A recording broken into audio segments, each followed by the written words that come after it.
se mantiene el profesionalismo, se vuelve más eficiente, me vuelvo más competitivo, puedo tener un nivel de influencia mucho mayor porque no nada más estoy viendo a mi paciente, sino que mi paciente literal me pone en la pantalla la marca de pan que compró, la marca de cereal que compró, este, la leche, que de otra manera en un consultorio, pues difícilmente va a llegar con su supermercado para preguntarme si esa es de buena calidad o no. Y permite construir mejores relaciones entre los pacientes y nosotros. Y como beneficio para los pacientes, pues genera una interacción más frecuente, hay un mayor compromiso, los pacientes se sienten más satisfechos, mejora la experiencia y esto al final contribuye no nada más en que aumente la retención de los pacientes, sino que se mejora el cuidado y los resultados. Los pacientes se sienten más cómodos. Ojo, es un proceso de capacitación. No podemos decirle al paciente que ya lo voy a ver de la noche a la mañana, porque tengo que explicarle cuáles son, cuáles son las herramientas, cuáles son los instrumentos que necesita bajar, si necesita bajar Zoom o WhatsApp o hacerse una cuenta en Google, etcétera. Entonces sí requiere de tiempo, pero al final es tiempo que después podemos aprovechar para otras cosas y ahorrar tiempo en traslados, en espera. Un paciente termina y entre el otro y no tengo que esperar a que el paciente llegue y entonces me retrase toda la agenda, me permite incrementar ingresos y sin lugar a dudas mejorar los resultados de los pacientes. ¿Qué medios podemos utilizar para brindar la telenutrición? Los medios audiovisuales cara a cara, las llamadas telefónicas, las videoconferencias, las aplicaciones móviles, el correo electrónico, que esto ya existía. El tema es que antes de la pandemia, pues difícilmente lo ocupábamos de manera rutinaria y nos dimos cuenta que al estar confinados, pues necesitábamos seguir atendiendo pacientes y seguir generando ingresos. Entonces, esto me da la posibilidad de ser creativos, de amplificar mi red de pacientes, porque a lo mejor hoy tengo la posibilidad de atender un paciente en otra ciudad o inclusive en otro país. Entonces, esto sí, aumenta la competitividad, pero también me permite que me vuelva yo un nutriólogo o un nutricionista global. Y de los pocos estudios que hay, se han evaluado que hay una eficacia que puede ser efectiva la intervención nutricia a través de tecnología en pacientes con diabetes que han logrado reducir sus cifras de hemoglobina glucosilada, en personas con obesidad que tienen la mitad de riesgo de fracaso o abandono en comparación con la consulta tradicional.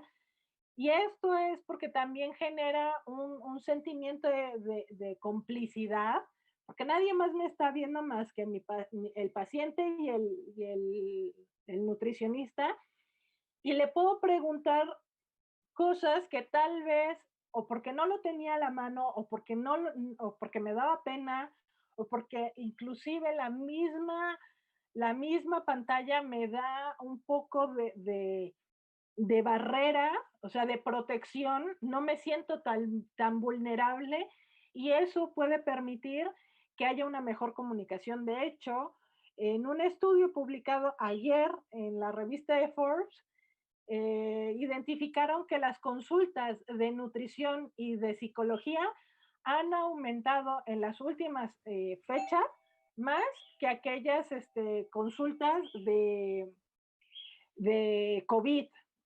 Entonces, este es un área de oportunidad para los nutricionistas.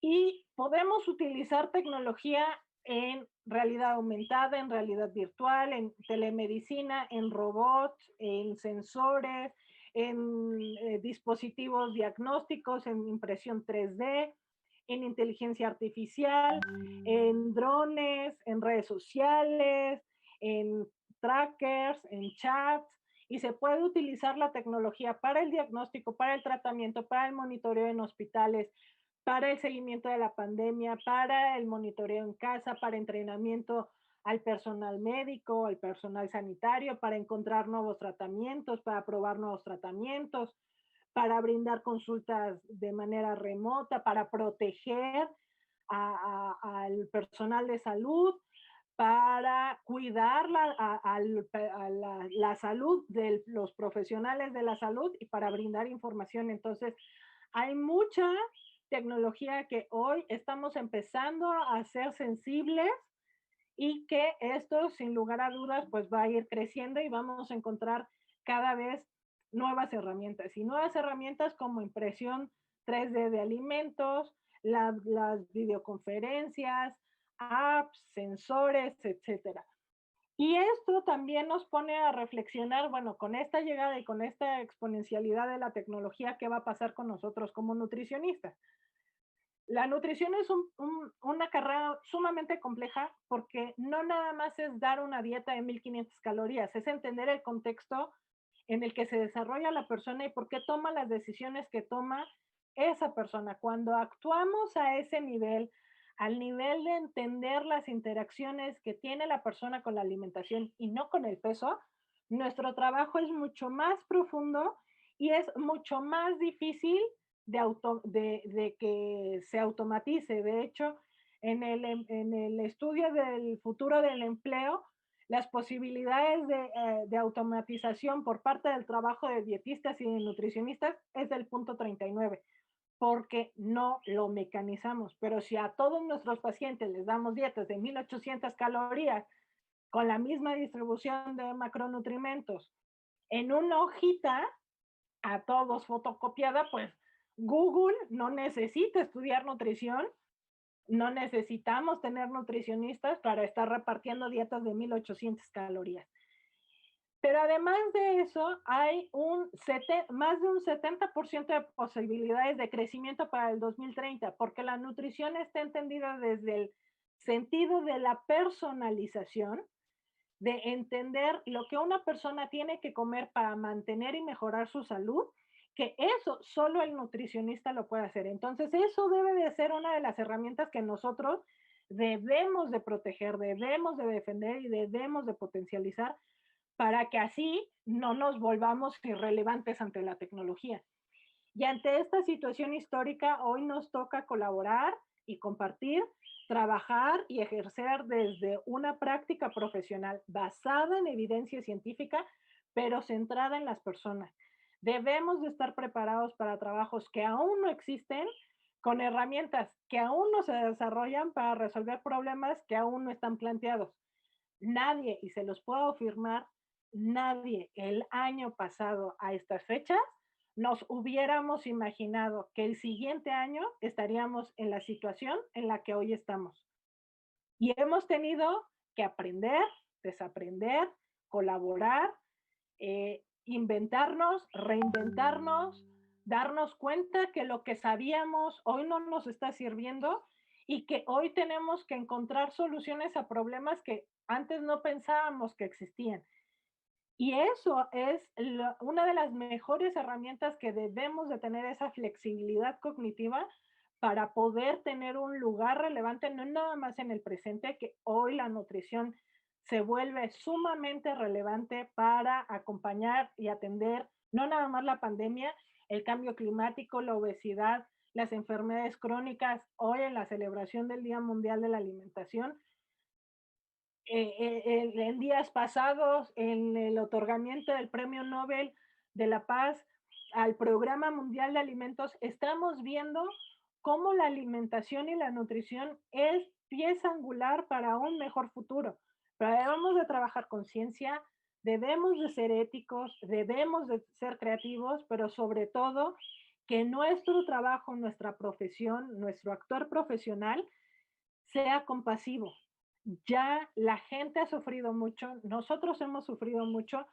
Hay personas que han dejado de ver a sus familias, hay personas que han perdido a personas importantes, a sus familias y no pudieron despedirse o que están en un hospital sin poder asistirlos o acompañarlos y hay que ser compasivos, pero sobre todo hay que hacer las cosas con pasión, emocionarnos realmente de ser nutricionista, porque cuando eso lo transmitimos, al final la gente dice, esta persona sabe lo que sabe hacer y aparte le encanta hacer lo que hace. Entonces confío en esa persona y entonces una persona que trabaja desde esa perspectiva siempre va a tener trabajo.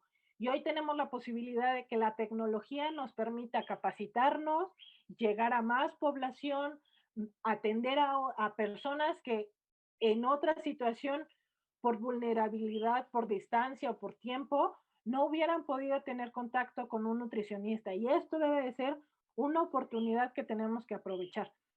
Pero que al final del día, por sobre todas las cosas, no se nos olvide que somos personas cuidando personas. Muchas gracias.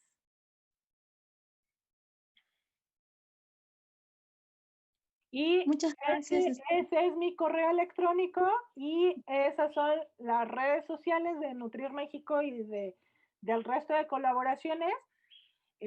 Contestaremos, si es que nos lo permiten los tiempos, algunas preguntas y si no se pudieran responder todas, me pueden contactar por redes sociales o por correo y va a ser un gusto establecer comunicación con ustedes. Muchas gracias.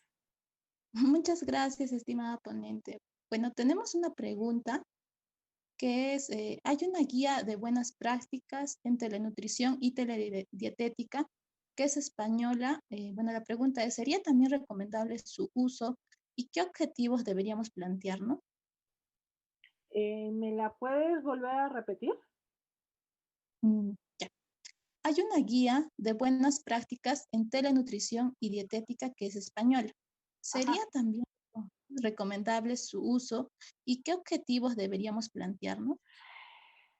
En esa guía que es de la la Academia Española de Nutrición y Dietética, yo participé en la redacción de ese documento. Está contextualizado para la situación específica de España. Hay algunos eh, puntos que nos pueden servir, pero por ejemplo, ustedes están desarrollando en Perú un programa de telesalud muy importante y al final la telesalud se alinea con el Ministerio de Salud, con la normatividad aplicable para los ministerios de salud local y podemos utilizar cierto tipo de prácticas, por ejemplo, pues cierto tipo de apps o de canales de comunicación, pero al final un punto muy importante y que por eso se los ponía ahí dentro de los puntos que debemos de considerar en la implementación de la telenutrición es no nada más la herramienta y la capacitación, sino también el marco legal, porque esto al final sigue siendo atención de salud. A lo mejor la atención no le estoy dando en un consultorio, pero sigo siendo objeto de una demanda por una iatrogenia o por una mala praxis. Entonces, debemos de estar alineados, o sea, lo primero es saber que podemos hacerlo y luego saber cómo hacerlo en el contexto de mi país. Muchas gracias, querida ponente. Agradecemos a la nutricionista Sabi Camacho López por su excelente participación. Muchas gracias. Muchas gracias. Ya. Ahora continuamos con las ponencias. Para ello, presentaremos al nutricionista Víctor Armando Agüero Soto, licenciado en nutrición. Cuenta con una maestría en ciencia del deporte, diplomado en nutrición deportiva, docente universitario en la Universidad San Ignacio de Loyola, nutricionista responsable de la delegación peruana en los Juegos Panamericanos de Lima 2019. Asimismo, fue nutricionista responsable de la delegación peruana en los Juegos Bolivarianos de Santa María, Colombia 2017. Actual coordinador del área de nutrición deportiva en el Instituto Peruano del Deporte IPD y actual nutricionista en deportes UPC en la Universidad Peruana de Ciencias Aplicadas. Adelante, estimado ponente, puedes iniciar.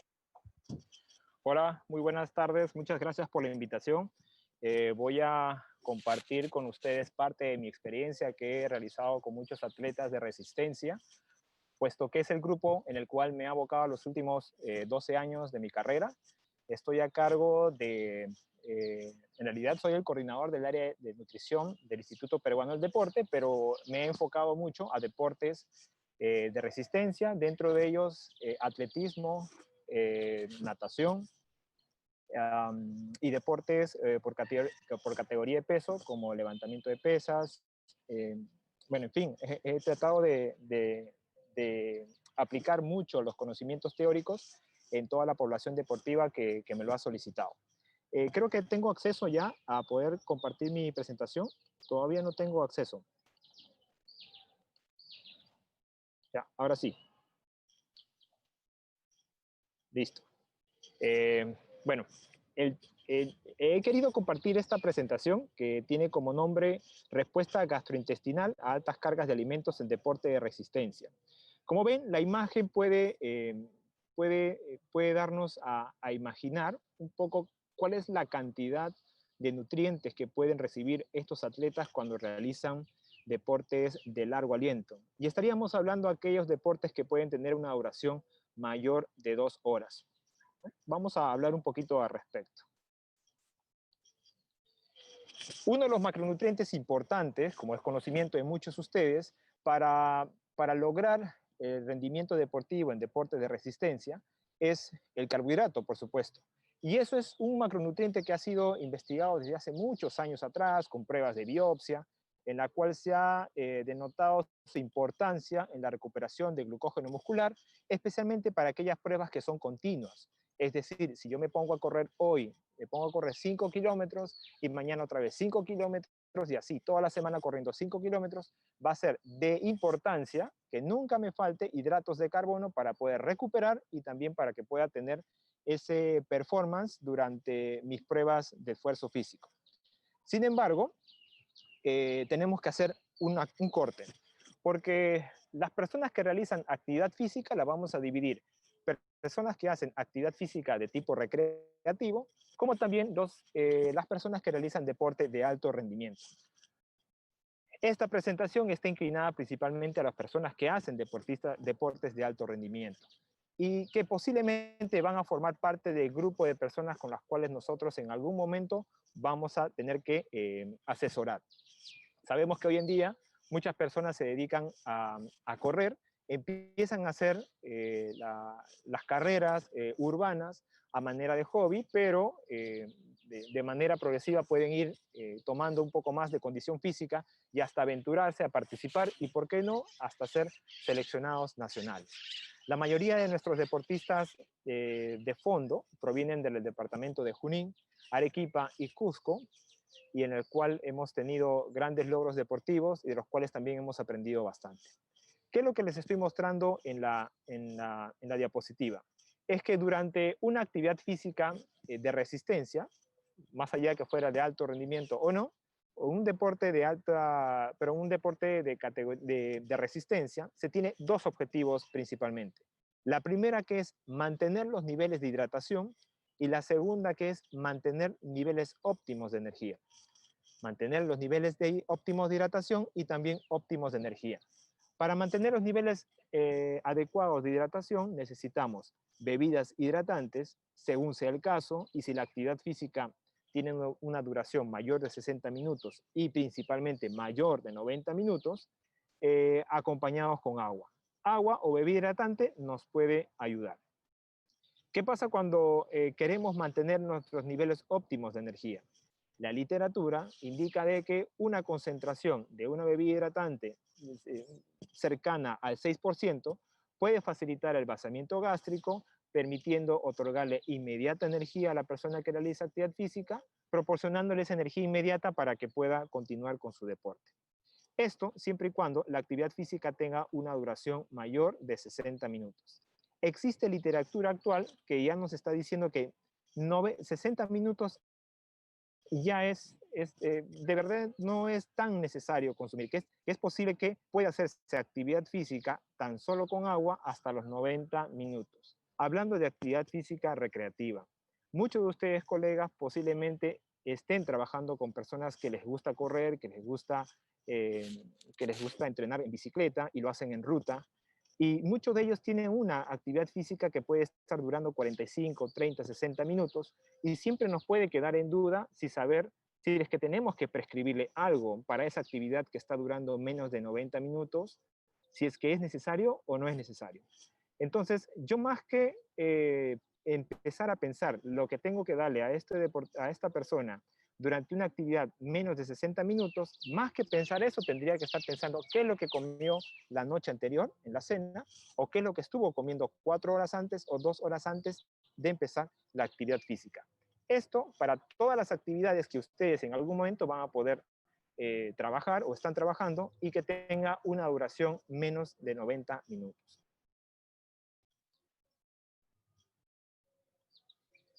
Bueno, ¿qué es lo que pasa cuando las personas empiezan a hacer ese trabajo físico? Lo que sucede durante ese trabajo físico es una pérdida de sudor, producto de la actividad física, por supuesto, más aún si el deportista o la persona que hace actividad física está corriendo sobre asfalto y en temperaturas de verano, ¿okay? Que estaríamos próximos aquí en Perú. Entonces, eso, por supuesto, incrementa la tasa de sudoración y eso también es uno de los puntos por los cuales puede disminuir el rendimiento de la persona si es que supera teóricamente el 2% de su peso corporal. Si estaríamos hablando de una persona que pesa 70 kilos, si esa persona durante si nos guiamos del gráfico, durante los primeros 90 minutos, si es que esa persona llega a perder ese 2%, es muy probable que su rendimiento deportivo pueda verse afectado. Entonces, como pueden ver, existe gran demanda del cuerpo por mantener un rendimiento deportivo, pero sin embargo, ¿cuán fácil es o cuán necesario puede ser consumir algún tipo o alguna fuente de energía para mantener ese rendimiento físico? Bueno, estas son las actividades que posiblemente nos hemos encontrado con mayor frecuencia, ¿no? Deportes como personas que les gusta correr, personas que les gusta nadar y también personas que asisten a gimnasios. Cualquiera de ellos, principalmente los deportes de resistencia, pueden tener un nivel de gasto calórico que puede ser importante, con lo cual agregar algún tipo de ayuda ergogénica nutricional como un gel deportivo o una bebida deportiva podría ser oportuna. Sin embargo, cuando la actividad física es de resistencia muscular, como lo ven aquí en el trabajo de gimnasio, la cantidad de calorías que puede estar gastando pueden ser menores a las que, por supuesto, necesita un deportista de resistencia. ¿Cuáles son aquellas disciplinas deportivas que efectivamente tienen una demanda de energía muy alta en resistencia? Miren esta gráfica tomada de Mars Sport Science, de Asker Jokendrup, donde hace una recopilación de aquellas actividades deportivas, quizá no muchas son familiarizadas con nosotros, pero que demandan una alta cantidad de energía en su práctica.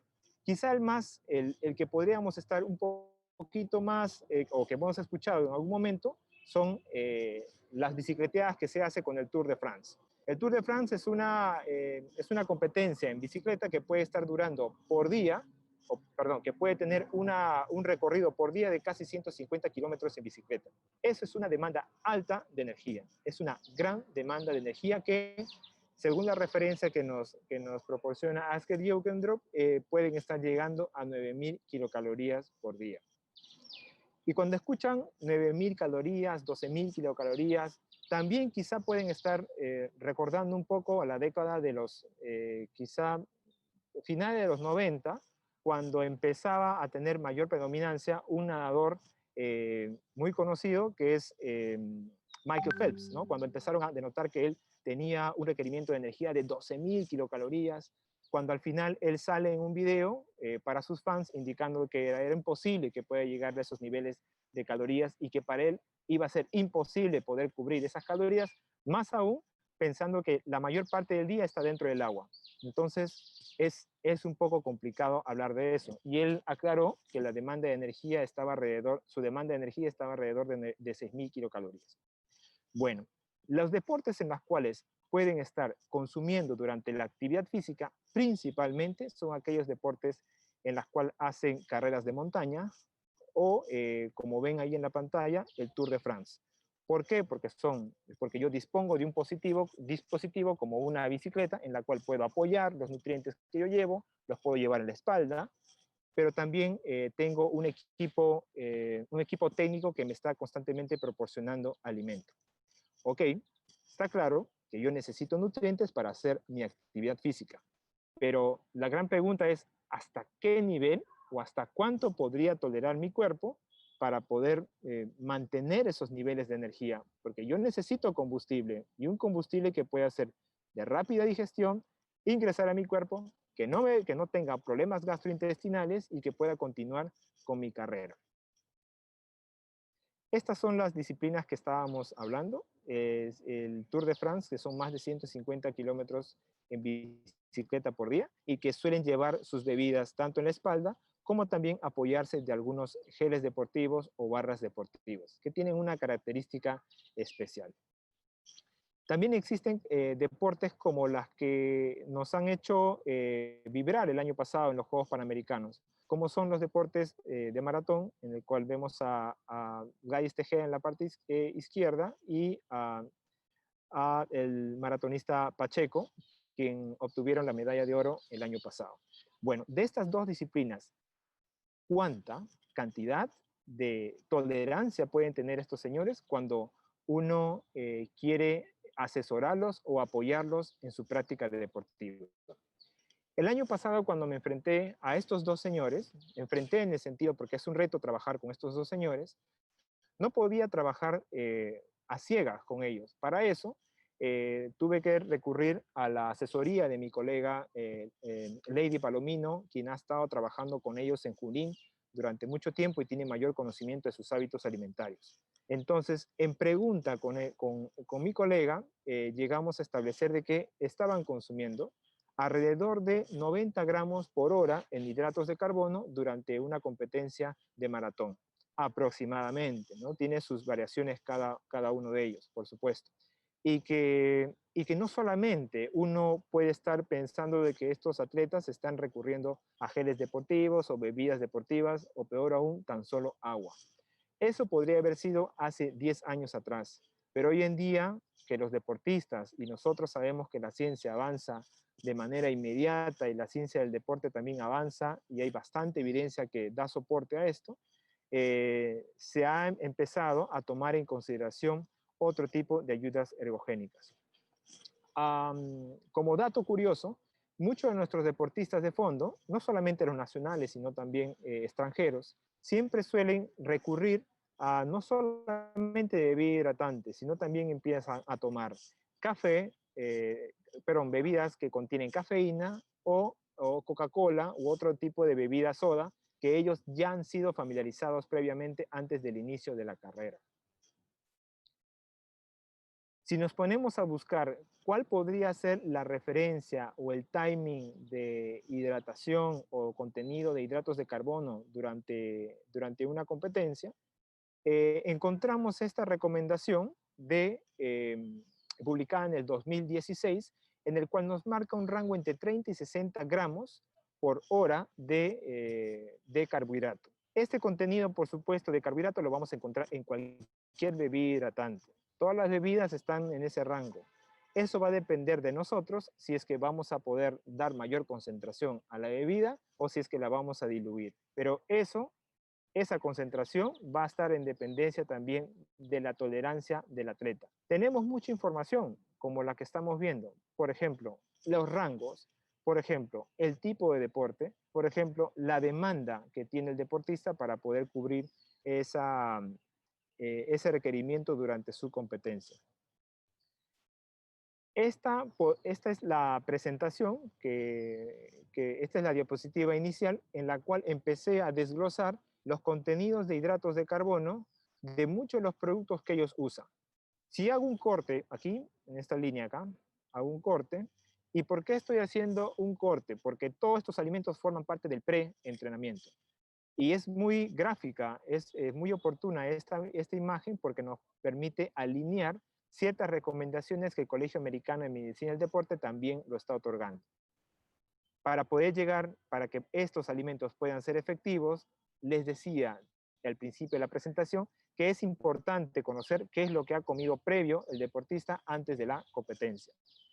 Antes de la competencia, desde 4 horas, ya el deportista está consumiendo entre 5 a 7 mililitros por kilogramo de peso en líquidos que pueden proporcionarle energía, tanto agua como algunas bebidas azucaradas o que aporten algo de minerales.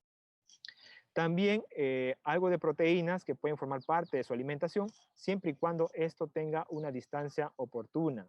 Que si estamos hablando del desayuno, podría ser 2 horas antes o 2 horas después, perdón. Si estamos hablando de un entrenamiento por la tarde, tendríamos que hablar de 3 a 4 horas después. Pueden ingerir todos estos alimentos. Después pasan a la competencia. Un Ironman, como lo ven acá, es una disciplina deportiva en la cual tiene que abordar 3 disciplinas: nadar, bicicleta y después correr. Nadar, bicicleta y después correr. Esa actividad puede estar durando mucho más de 3 horas durante una competencia. ¿Se imaginan ustedes estar corriendo o estar en una bicicleta haciendo estas 3 actividades, correr, nadar y también en bicicleta por más de 3 horas? ¿Cómo es que pueden mantener ese ritmo? Muchos de ustedes pueden haber participado en una maratón de 5 kilómetros y lo vieron imposible, como que no acababan, corrían y corrían y no acababan. Y lo que uno ve con los corredores de 5 kilómetros es que son los mayor consumidores de bebidas azucaradas, más que una persona entrenada, son los que más consumen bebidas azucaradas. Y nos vamos dando cuenta que no es un problema de bebida azucarada, es un problema de adaptación o es un problema de entrenamiento. Que eso es algo que nosotros también tenemos que concientizar a las personas que quieren ser asesoradas por nosotros. Que la alimentación es importante, por supuesto, que la suplementación podría ser importante en su momento, pero que es más importante pasar por los pasos previos, que es el ABC. En este caso sería una alimentación adecuada en casa y después mejorar mi gesto deportivo, mi gesto en la carrera, para después empezar por cosas un poco más complejas. Bueno, este grupo de personas que comprenden el Ironman tienen como inicio, dentro de las pruebas de nado, tienen unas gomas que le facilitan mucho a ellos poderlos esconder debajo de la gorra, o pueden ser proporcionadas por el cuerpo logístico en el agua, para que puedan ellos mantener ese timing de energía. Mayormente lo esconden debajo de la gorra y pueden proporcionar esa cantidad de energía que les da ese constante flujo de hidratos de carbono. En la parte inferior, luego que el deportista sale del agua y empieza a manejar bicicleta, tiene toda esta batería de alimentos que podría tomarlas en consideración. Como ven, aquí hay unos sachets que parecen sachets de champú, que son nada más que geles deportivos, es decir, una bebida hidratante la cual se le ha quitado el contenido de agua y queda denso, como una pasta. Entonces, este gel deportivo tiene un contenido aproximadamente de 25 gramos de hidrato de carbono por cada gel. ¿Cuántos geles es posible que se pueda consumir una persona cuando está en bicicleta? Aquí tiene 1, 2 geles, tiene 3, 4 bebidas hidratantes, puede tener una barra de proteínas, un plátano, sales minerales y hasta pan con Nutella o pan con mantequilla de maní.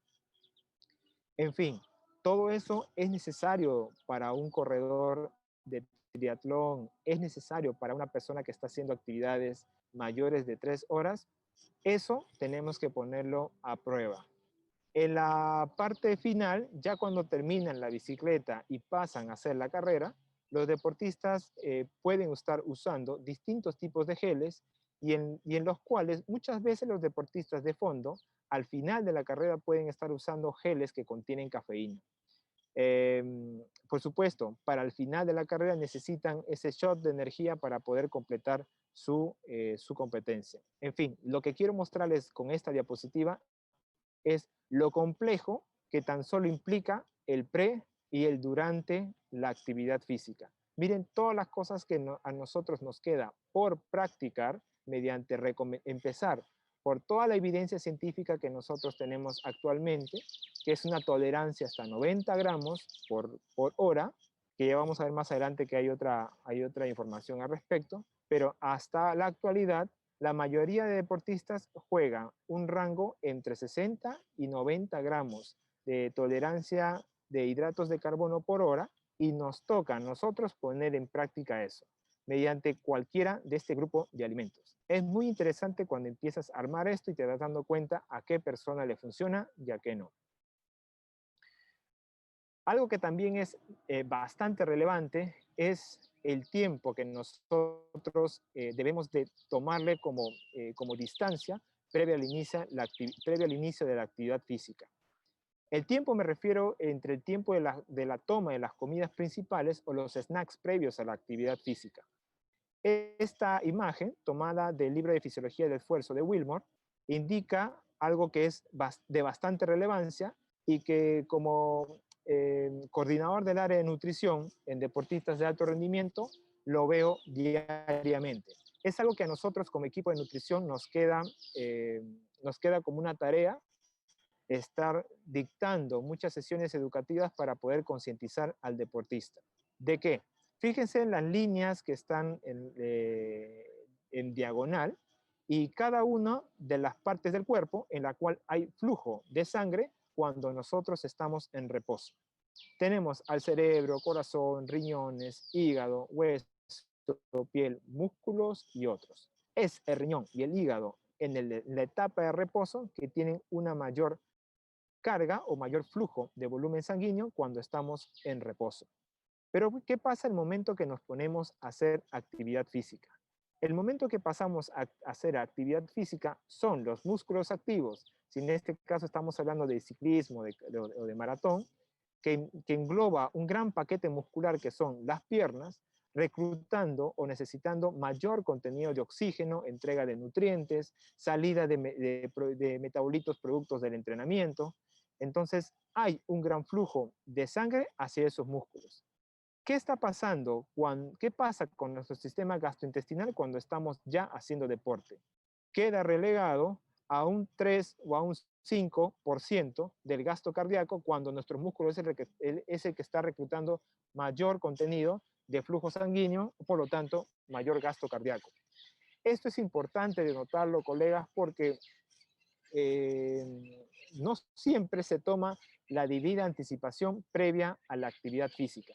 Si nosotros queremos poner a prueba todas estas baterías de ergogénicos nutricionales con las personas de alto rendimiento o aquella persona que hace deporte más de 3 horas continuas, es necesario también considerar el tiempo anticipado a la actividad física.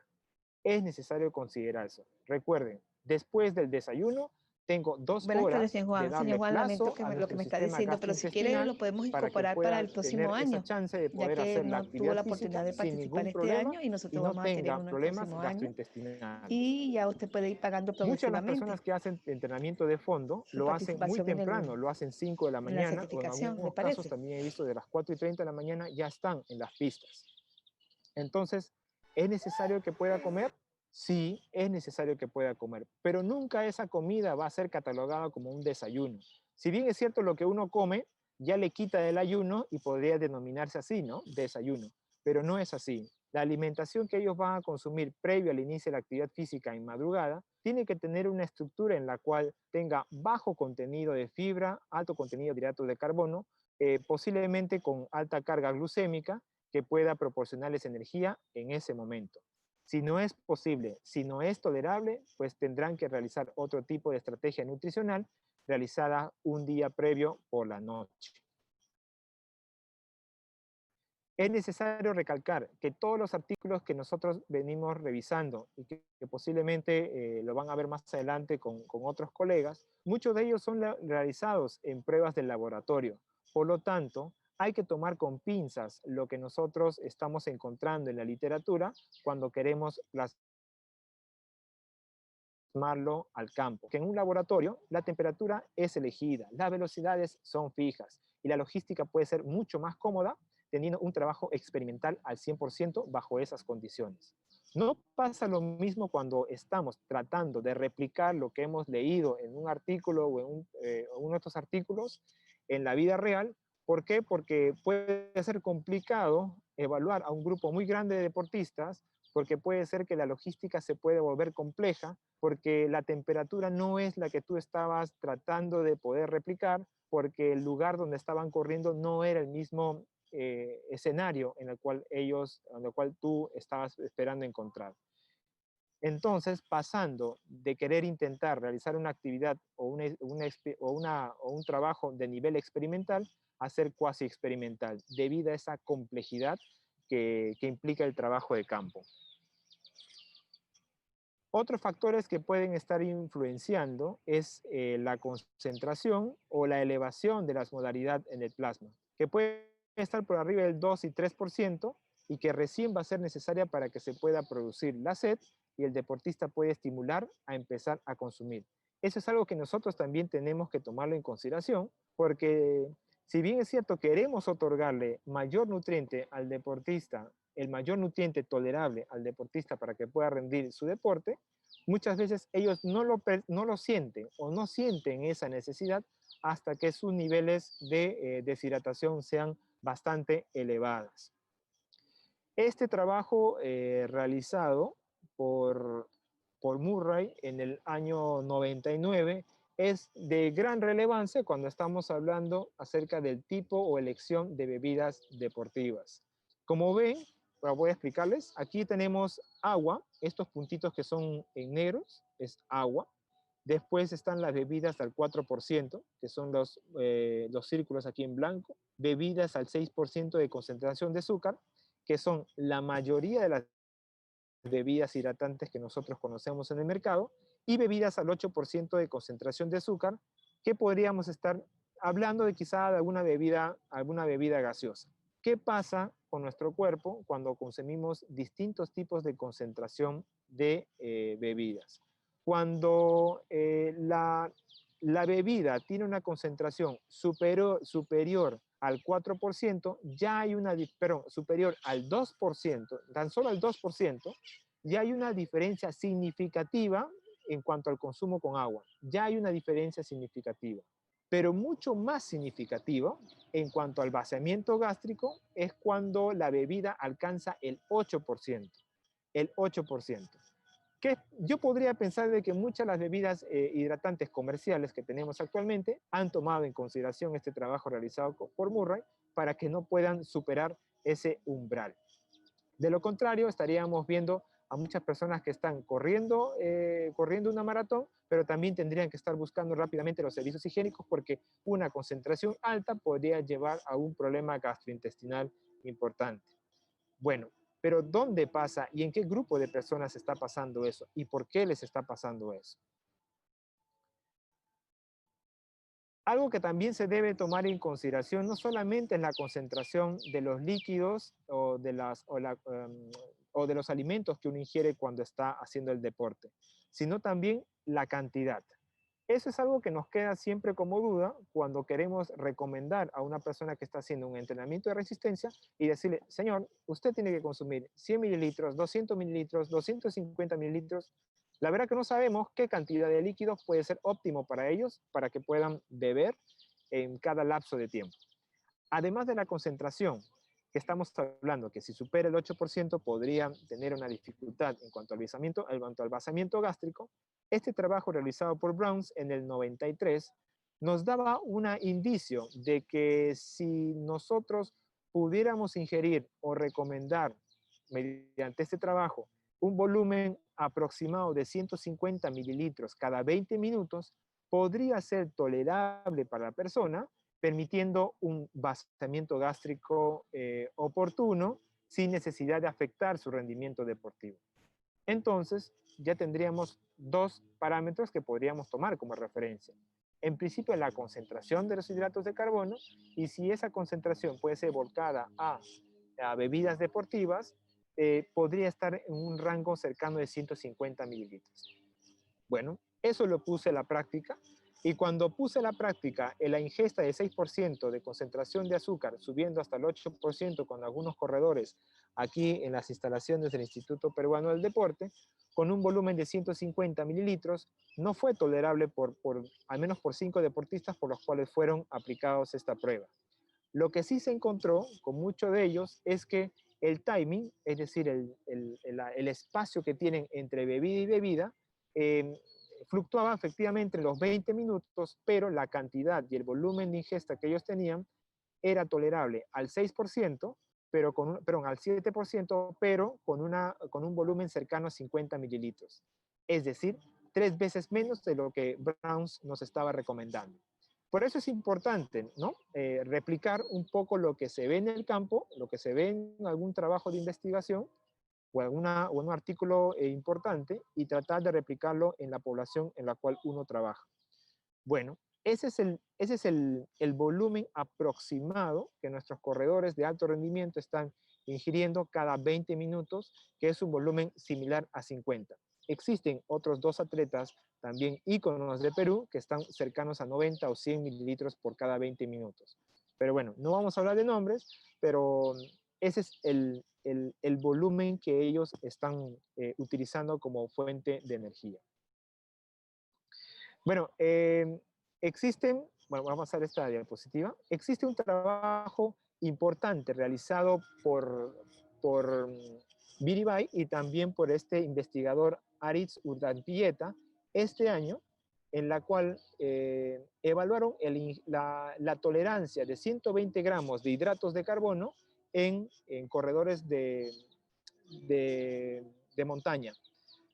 Aritz Urdantieta es un gran amigo mío, en la cual me comenta mucho el trabajo que realiza con sus deportistas, y él también hace bastante trabajo de investigación, y él pone a prueba muchos a sus atletas y también a sus estudiantes, porque también recibe un gran grupo de estudiantes, a ponerse a prueba a volúmenes altos, llevarlos al límite a sus deportistas y en algunos casos a sus estudiantes. ¿Qué es lo que encontraron en este trabajo?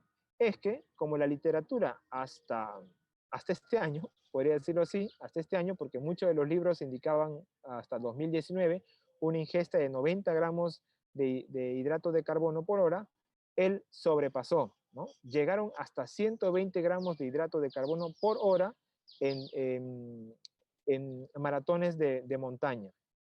Entonces, ¿esto realmente era posible? Pues lo que encontró Aritz fue que sí era posible. Igualmente puede ser tomado como un grupo, ni siquiera tomarlo como un grupo anecdótico, porque fueron 26 corredores en la cual trataron de replicar o recopilar, perdón, la cantidad de hidratos de carbono que ellos estaban consumiendo. Él ya había percibido lo mismo en otros corredores, y fue curiosidad de estos grupos de investigadores de ahondar un poco más hasta ver cuál era la tolerancia del cuerpo en cuanto a recibir esta carga de hidratos de carbono.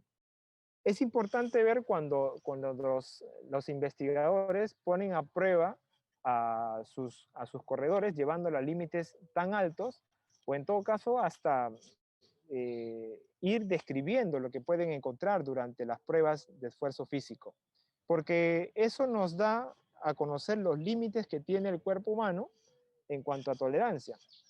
No significa que nosotros vamos a empezar a hacer esto, por supuesto no, salvo que se dediquen también a hacer maratones de montaña. Eso sí, hay que tener esa acotación bien clara, que puede servir para este grupo. No significa que todos los maratonistas de montaña van a recibir 120 gramos por hora. Eso va a depender mucho del tiempo que nos tome realizar una debida adecuación del sistema gastrointestinal. Y eso podría tomar de repente algunos meses para poder llegar hasta ese nivel.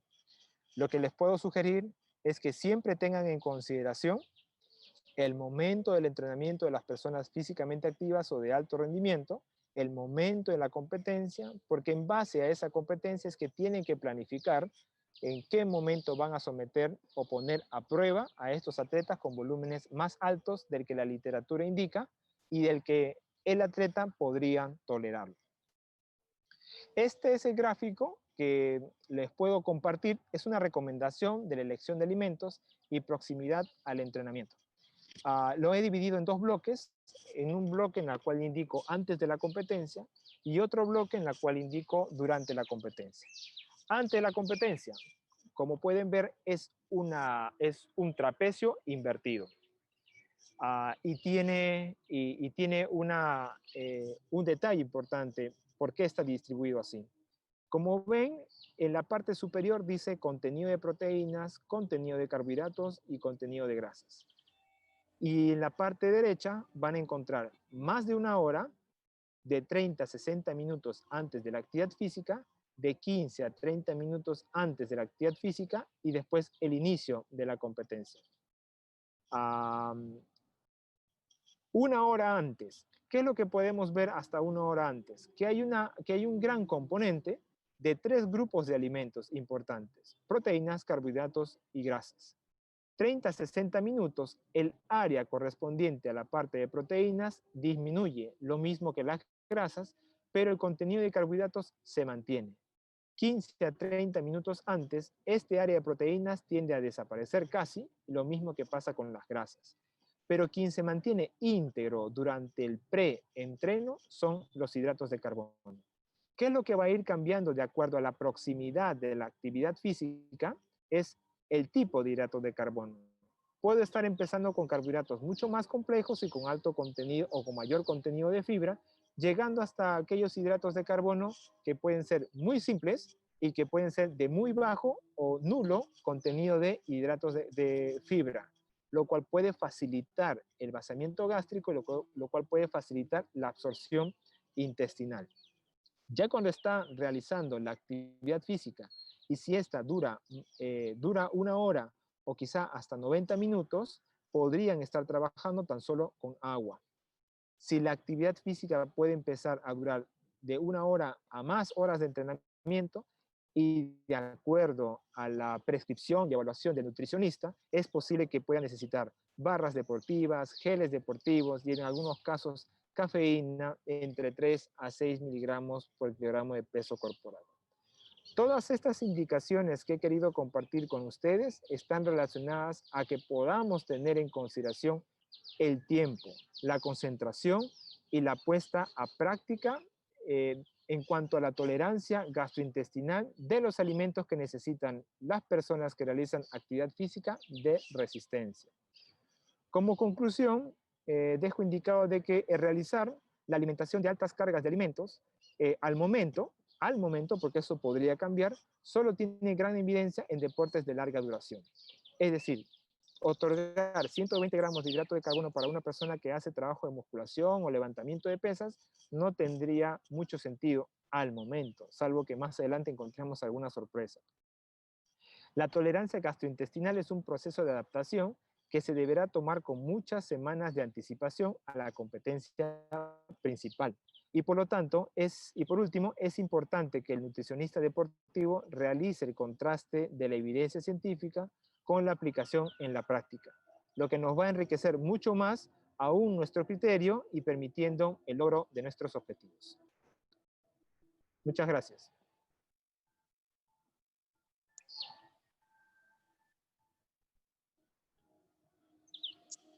Muchas gracias, estimado ponente. Ahora tenemos 2 preguntas que hemos seleccionado de nuestros participantes.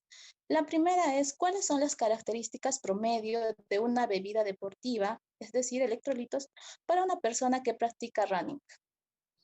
Ok, las características las puedes marcar así: por concentración de bebida deportiva, que debería no superar el 6% de concentración de azúcar, y poner a tolerancia a tu deportista hasta el 8%. Solo vas a poder elevar la concentración si es que trabajas con bebidas deportivas en polvo, porque tú eres el quien va a manejar la concentración de la bebida. La segunda es, la concentración es la temperatura. Alguna evidencia indica que si la bebida tiene una menor temperatura ambiente, es decir, que si yo palpo la botella y yo puedo percibir cierta transferencia de frío hacia mi mano, puede ser una bebida óptima que facilite el vaciamiento gástrico y por lo tanto la entrega de energía. Y la otra, en cuanto a sodio, lo que puedo recomendar es que toda bebida hidratante debería tener al menos 20 miliequivalentes por litro, que es la concentración de sodio, que estratégicamente estimula a la persona a beber un poco más. Eso principalmente con aquellas personas que hacen deporte de resistencia durante mucho tiempo y que han inhibido esa ingesta voluntaria de líquidos. Así que concentración de 20 miliequivalentes por litro de sodio, una concentración de azúcar entre 6 a no más del 8%, y un timing y la temperatura de bebida a menor temperatura ambiente.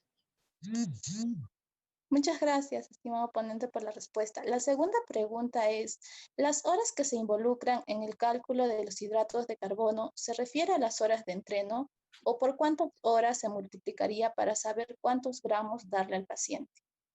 Todo es por horas de entrenamiento, pero tiene que ser un entrenamiento que sea continuo. No puede ser un entrenamiento, o sea, de preferencia que sea un entrenamiento continuo, porque la mayoría de información que nosotros disponemos es por entrenamiento continuo. Y entrenamiento continuo, estoy hablando de una carrera de maratón que es continuo, o entrenamiento que es de aguas abiertas, por ejemplo, cuando los chicos se meten al agua y comienzan a nadar, es continuo. No es continuo, por ejemplo, un entrenamiento de musculación en cual el deportista se sienta y empieza a recuperar energía. Ahí la concentración de bebidas deportivas tiene que ser finamente evaluada, si es que va a ser necesaria o no, porque a veces suelen no necesitarlo. Pero sí es esa programación de 30, 60, de 60, 90 gramos por hora, es por hora, es por hora de entrenamiento. Muchas gracias por sus respuestas, estimado ponente. Agradecemos al nutricionista Víctor Armando Agüero Soto por su brillante ponencia. Muchas gracias. Okay, muchas gracias a ustedes. Suerte. Gracias. Ya, ahora, continuando con la última ponencia de esta sección, presentamos a la nutricionista Viviana Bibia, licenciada en nutrición en la Universidad de Buenos Aires, Argentina, posgrado en abordaje nutrición integral de la obesidad, Clínica Escuela de Nutrición y Salud, posgrado en periodismo médico, posgrado en nutrición deportiva, entrenadora personal certificada e instructora de fitness grupal en escuelas NEF, y miembro titular de la Asociación Argentina de Nutricionistas y de la Sociedad Argentina de Periodismo. Adelante, estimada ponente, puedes iniciar.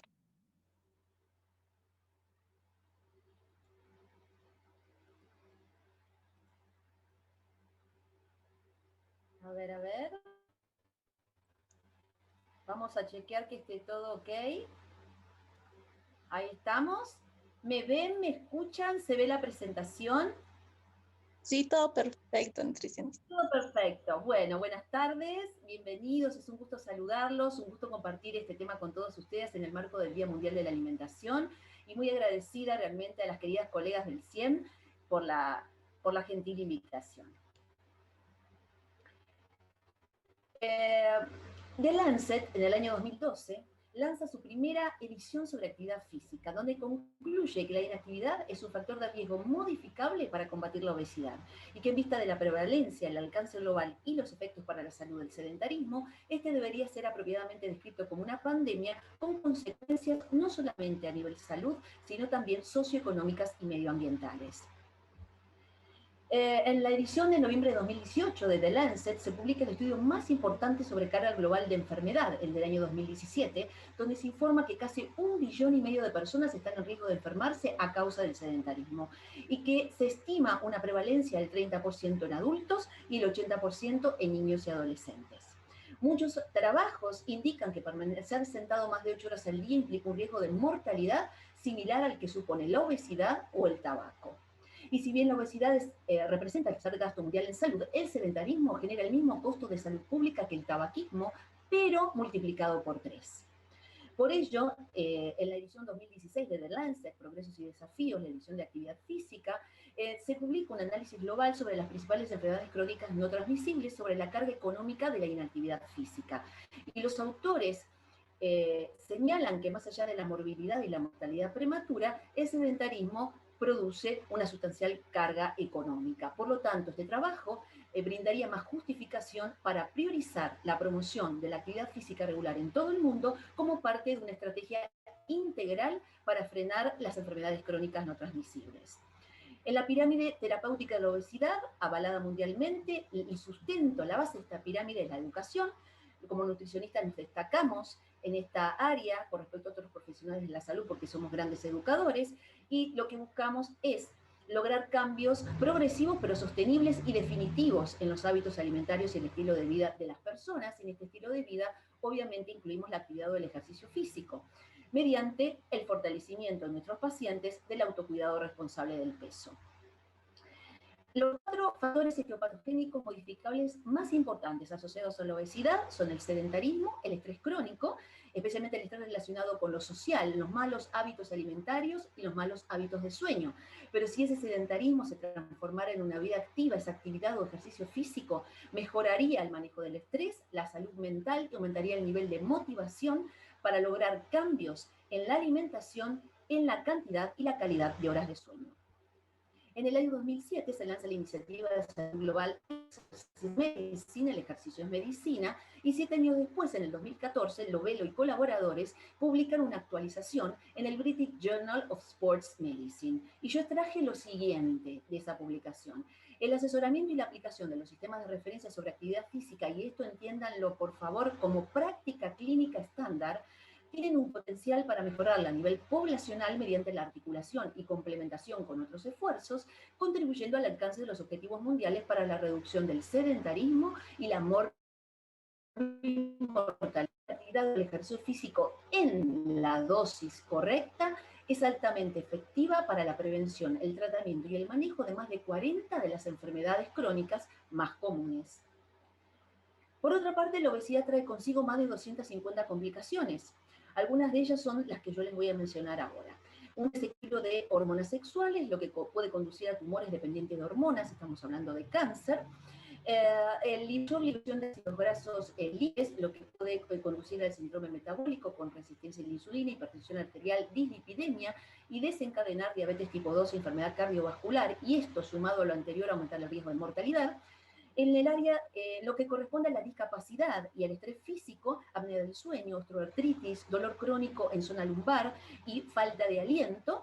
Y en lo que hace al área psicológica y de calidad de vida, ansiedad, baja autoeficacia, baja autoestima, patrones de alimentación desordenados, resultados económicos potencialmente bajos, todo lo cual puede llevar a la depresión. En el documento Monitoreo del Progreso de las Enfermedades Crónicas No Transmisibles de la Organización Mundial de la Salud del año 2017, muestra como el 80% de todas las disfunciones se le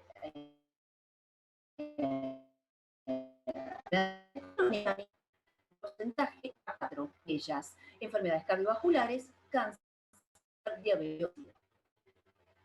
Ustedes saben que el aumento del tejido adiposo genera un estado proinflamatorio. ¿Qué pasó? Perdón. El incremento del tejido adiposo genera un estado proinflamatorio. El adipocito recluta macrófagos, luego se produce la muerte del adipocito y poco disfunción endotelial, resistencia a la insulina, aumento de lipólisis, todo lo cual produce inflamación sistémica crónica de bajo grado. Y esta inflamación sistémica crónica surge a partir de la activación del sistema inmune local. Por eso decimos que el sistema inmunológico está críticamente asociado a la metabólica. Se liberan citoquinas proinflamatorias y todo esto desencadena las comorbilidades de la obesidad, como la enfermedad cardiovascular, la diabetes y el cáncer. Aquí podemos observar, este es un trabajo de Landecho y colaboradores, publicado en Nutrients en 2019, sobre la importancia de la leptina y otras adipoquinas en el riesgo cardíaco asociado a la obesidad. Y por un lado podemos observar el tejido adiposo fisiológico asociado al peso normal, y por otro lado un tejido hipertrófico hiperplásico asociado a la obesidad, donde hay más leptina, más angiotensinosa, más osteopontina, más quitina, entre otras citoquinas proinflamatorias, y esta adiposidad disfuncional se caracteriza por ser prooxidativa, proinflamatoria, protrombótica, proaterogénica y con la presencia de disfunción endotelial. Hoy se habla del concepto de diseasum of physical inactivity, es decir, la carga de morbilidad que trae consigo la inactividad física, comenzando por la adiposidad abdominal, la infiltración de macrófagos en la grasa visceral, la inflamación sistémica crónica, resistencia a la insulina, aterosclerosis, neurodegeneración, crecimiento tumoral, y esto desarrollar, por ejemplo, diabetes tipo 2, enfermedad cardiovascular, depresión, demencia y algunos tipos de cáncer como el de colon y mama. En este trabajo de Chanansoni-Depré del año 2010, muestra como un estilo de vida sedentario, por un lado, produce una sobrecarga calórica. Esto genera hiperinsulinemia a nivel hepático, depósito de grasa ectópica, esteatosis hepática, lipogénesis, grasa a nivel central, y esto produce hipercoagulabilidad, hiperagregabilidad plaquetaria, inflamación, enfermedades crónicas. Y por otro lado, este estilo de vida sedentario, esta inmovilización, activa una mala respuesta al estrés, lo cual directamente, valga la redundancia, activa el proceso inflamatorio. Por otro lado, produce hiperglucemia, que indirectamente estimula el proceso los procesos inflamatorios, y a nivel del músculo esquelético, también depósito de grasa ectópica, miosteatosis. Esto genera, por un lado, hiperglucemia, por otro lado, atrofia del músculo esquelético, exacerbando la sobrecarga calórica, y la otra vía es a través de la resistencia a la insulina, hiperinsulinemia y el camino nacional del principio, hígado, visceral, inflamación, enfermedades. La obesidad visceral, de hecho, activa el sistema nervioso simpático, aumentando la producción de catecolaminas, activa también el eje hipotálamo hipofisario adrenal, aumentando el cortisol, y las conductas de riesgo para la salud, como disminución de la actividad física y aumento de la ingesta calórica. Todo esto aumenta el riesgo de estrés, y con el estrés, la depresión y la ansiedad. Muchas investigaciones muestran cómo permanecer sentado muchas horas produce una discapacidad metabólica subyacente, y a esto se le suman factores del estilo de vida, como les comenté al principio: inactividad física, ingesta calórica, estrés, sueño, que producen, por un lado, efectos agudos: menor contracción muscular, mayor hiperglucemia, hiperinsulinema postprandial, mayor estrés oxidativo, menor señalización metabólica, y por otro lado, efectos crónicos, como mayor depósito de grasa visceral, mayor resistencia a la insulina, y factores de riesgo clínicos como disglucemia y dislipidemia, llevando a la diabetes tipo 2. Este es un trabajo de Kohlberg y colaboradores, publicado en 2016 en Diabetes Care, en el Position Statement del American Diabetes, sobre actividad, ejercicio físico y diabetes.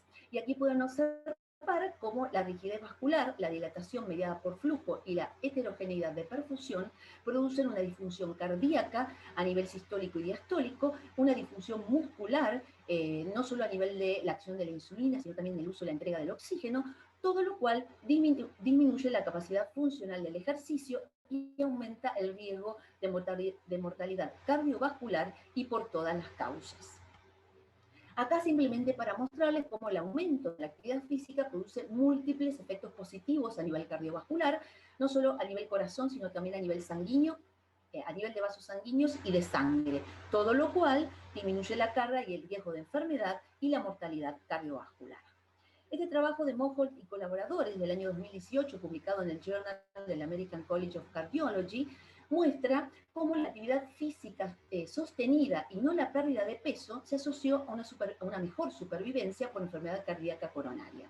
Y si ustedes observan este gráfico de barras, donde muestra los cambios en el nivel de actividad física y el riesgo de mortalidad, si nos vamos a las últimas barras, a las barras grises, la última de todas, la más bajita, muestra justamente el grupo de participantes que comenzó con un alto nivel de actividad física y la sostuvo en el tiempo. Ese grupo fue el que menor riesgo de mortalidad presentó. Por otro lado, la hiperleptinemia, la hipoadiponectinemia y la inflamación crónica de bajo grado que acompañan a la obesidad, per se aumentan el riesgo de cáncer. La otra vía es a través de la hiperinsulinemia, que disminuye los niveles de proteína ligadora de IGF-1 y IGF-2 y aumenta la biodisponibilidad de IGF-1, disminuyendo el plasma la globulina ligadora de hormonas sexuales, aumentando los andrógenos y estrógenos libres, y de esa manera el riesgo de cáncer. Este trabajo de Brown y colaboradores, publicado en 2012, muestra a través de distintos trabajos científicos, según la fuerza de la evidencia, cómo la actividad física acciona positivamente sobre hormonas reproductivas, hormonas metabólicas, la inflamación, la función inmune, y de esta manera contribuye a la prevención del cáncer. En el año 2017 2017, el Fondo Mundial, el Instituto Norteamericano sobre Investigación del Cáncer, hacen una actualización, un update del documento Alimentación, Nutrición, Actividad Física y Cáncer, una perspectiva global, y en el resumen del tercer panel de expertos nos dicen lo siguiente, que la actividad física de intensidad moderada y vigorosa disminuye en forma convincente el riesgo de cáncer colorectal, en forma probable el riesgo de cáncer de mama posmenopáusico y el riesgo de cáncer de endometrio, y la actividad física vigorosa disminuiría en forma probable el riesgo de cáncer de mama premenopáusico. Ustedes saben que cuando la fuerza de la evidencia es convincente o probable, ya podemos brindar una recomendación de salud pública. La obesidad, asimismo, está íntimamente asociada a la depresión. En este gráfico ustedes pueden ver, la línea roja representa el sexo masculino, la línea azul el sexo femenino. Como a medida que aumenta el IMC, también aumenta la prevalencia de depresión, que es más significativa en las mujeres que en los hombres. Existe un modelo cíclico de coocurrencia, obesidad, depresión, depresión, obesidad. De hecho, las personas con obesidad presentan un mayor riesgo de padecer trastornos y alteraciones psicológicas. Por lo tanto, entender y tratar estos aspectos ligados a la enfermedad, como la depresión y la ansiedad, es la base necesaria para que el paciente se comprometa a realizar el tratamiento y a cambiar sus hábitos alimentarios y el estilo de vida. Aquí podemos observar el efecto de la depresión y la obesidad sobre los niveles de estrés en una escala de 0 a 10, en la población general es de 5.2, versus personas con depresión 6.3, versus personas con obesidad 6.0. Este trabajo de Milaleski y colaboradores, publicado en Molecular Psychiatry en 2018, muestra la evidencia de los mecanismos biológicos compartidos entre la depresión y la obesidad, con factores de riesgo de la depresión, estrés en edades tempranas de la vida, estrés crónico, la genética, lo que produce una disregulación del eje hipotálamo hipofisario adrenal. En el caso de la obesidad, como factores de riesgo, sedentarismo, malos hábitos alimentarios, la genética, un microbioma poco saludable, y el mecanismo compartido por la depresión y la obesidad, la inflamación. Como factores de riesgo, el estrés crónico, procesos infecciosos, la genética, un microbioma poco saludable que conduce a una actividad cerebral alterada en relación al estado de ánimo y a los alimentos. Este ciclo obesidad, depresión, inflamación comienza con la disfunción del tejido adiposo, como ya les mencioné, lo que genera inflamación sistémica de bajo grado. A nivel de la microbiota intestinal se produce más disbiosis, más permeabilidad, translocación microbial y lipopolisacáridos, mayor activación de los receptores tipo TOL4, el inflamasoma de células inmunitarias, mayor producción de ácidos grasos de cadena corta y su metabolización en lípidos complejos, y mayor obtención de energía y absorción de nutrientes.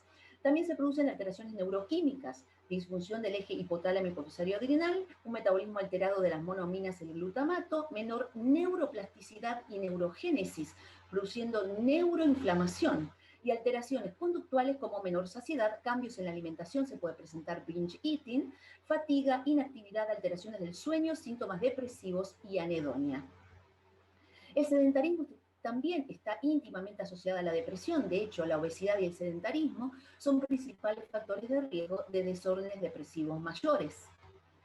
Aquí podemos observar, este trabajo muestra la prevalencia de síntomas depresivos severos de 6.3% en personas con obesidad sarcopénica, 1.3% en personas con sarcopenia sin obesidad, 2.1% en personas con obesidad sin sarcopenia versus 0.8% en personas sin sarcopenia y sin obesidad. Y aquí tenemos, como digo yo, la cura de todos los males. Hay muchos trabajos, como el de Fiusa Luces y el de Pareja Galeano, que muestran y demuestran que el ejercicio físico es la real polipíldora, la polipíldora protectora, el antidepresivo más potente, pero subutilizado. En este trabajo de Bapiak y colaboradores, publicado en Psychosomatic Medicine en el año 2000, trata de los efectos a largo plazo del ejercicio en la depresión. Es un seguimiento de 6 meses luego del estudio de Blumenthal, un estudio reconocido del año 99. Evaluaron a los participantes a través del DSM-4 y la escala de Hamilton. ¿Qué hicieron? Un grupo hizo ejercicio, otro grupo tomó medicación y el tercer grupo un combo, ejercicio y medicación. Y lo que descubrieron los autores fue que los que hicieron ejercicio tenían mucha más probabilidad de recuperarse parcial o totalmente y de presentar menos recaídas. Bueno, y también no cabe ninguna duda que la microbiota intestinal es un factor potencial en la fisiopatología de la obesidad. donde hay un aumento de ácidos grasos de cadena corta, mayor lipogénesis, menos factor adiposo inhibido por el ayuno, mayor lipoproteinlipasas, hay una activación del sistema endocannabinoide intestinal, mayor permeabilidad intestinal, más lipopolisacáridos, todo lo cual agrava la inflamación crónica de bajo grado y la resistencia a la insulina. ¿Por qué les cuento esto?